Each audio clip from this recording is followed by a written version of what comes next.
ام لم ينبأ بما فی صحف موسیٰ، یا کیا یہ خبر نہیں دیا گیا بما فی صحف موسیٰ، جو موسیٰ علیہ السلام کے صحیفوں میں تھا، وہ ابراہیم اور ابراہیم علیہ السلام کے صحیفوں میں، اسے خبر نہیں دی گئی کہ موسیٰ علیہ السلام کے صحیفوں میں کیا تھا، ابراہیم علیہ السلام کے صحیفوں میں کیا تھا۔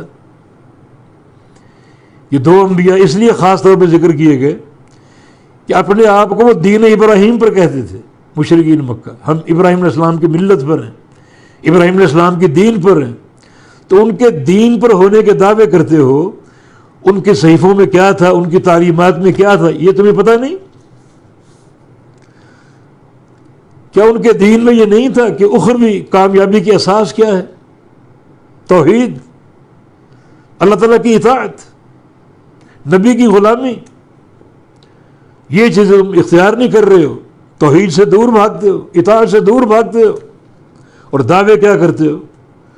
ہمیں قیامت کے دن جو ہے وہ عذاب نہیں ہوگا، یہ مورتیاں ہمیں بچا لیں گی، یہ بت جن کو ہم پوجتے ہیں ان کی پناہ میں ہم آ جائیں گے، کل بھی اچھا ہوگا ہمارے ساتھ جیسے دنیا میں اچھا ہو رہا ہے۔ تو ان کو خبر نہیں ہے ابراہیم علیہ السلام کی تعلیمات کیا تھی، ان کے صحیفوں میں کیا تھا۔ پھر موسیٰ علیہ السلام، کیونکہ ابراہیم علیہ السلام کے صحیفوں کے بعد موسیٰ علیہ السلام پر اللہ تعالیٰ نے کتاب اتاری تورات، جس میں احکام تھے، ان احکام کو ماننا، اس ماننے کے پابند تھے یہ۔ پھر قرآن آ گیا اور قرآن نے تمام سابقہ کتب کو منسوخ کر دیا۔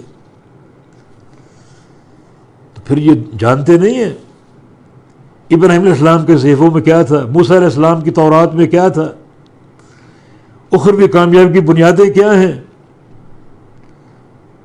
کون ابراہیم؟ الذی وفا، جو پورا کرنے والا، وفاداری کرنے والا، ہر حکم کو ماننے والا، ہر آزمائش پر کامیاب ہونے والا۔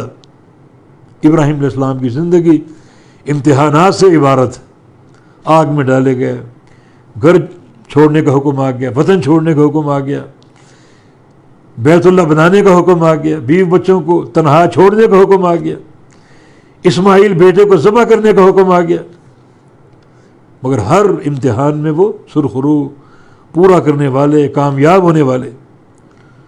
تو ان کو معلوم نہیں، یہ خبر نہیں دیے گئے موسیٰ علیہ السلام کے صحیفوں میں کیا ہے، ابراہیم علیہ السلام کے صحیفوں میں کیا ہے۔ بھائی ابراہیم یہ محل جر میں ہے، واو عاطفہ ہے، اور اس کا عطف موسیٰ پر، یعنی صحف موسیٰ و صحف ابراہیم۔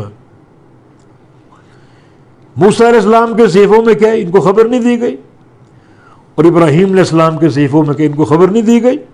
کون ابراہیم؟ الذی وفا، جو کہ بڑا با وفا تھا۔ تبھی تو اللہ تعالیٰ نے ابراہیم علیہ السلام کو اپنا خلیل قرار دیا، اور خلیل وہ دوست ہوتا ہے جس کی دوستی میں کوئی خلل نہ ہو، کوئی دراڑ نہ ہو، بلکہ مکمل ہو اس کی دوستی، ہر لحاظ سے وفاداری پر قائم ہو۔ ابراہیم علیہ السلام کی سیرت اس آیت کریمہ میں بیان ہوگی، اور بعض علماء یہ فرماتے ہیں کہ یہ وفا کا تعلق دونوں سے، ابراہیم سے بھی، موسیٰ سے بھی، وہ موسیٰ اور وہ ابراہیم جو کہ پورا کرنے والا، با وفا، ہر امر پر جو ہے وہ اطاعت کے لیے تیار، ہر امتحان میں سرخرو، ہر کام، ہر عمل کو پورا کرنے والا۔ تو صحف ابراہیمی میں اور صحف موسیٰ علیہ السلام میں جو کچھ ہے، اس کی ان کو خبر نہیں دی گئی کہ اخروی کامیابی کی اساس اور بنیاد کیا ہے۔ پھر یہ باتیں اپنی طرف سے کر رہے، خود کو ملت ابراہیمی کا پیروکار قرار دیتے ہیں، اور خود وہ ابراہیم کے دین سے دور ہے۔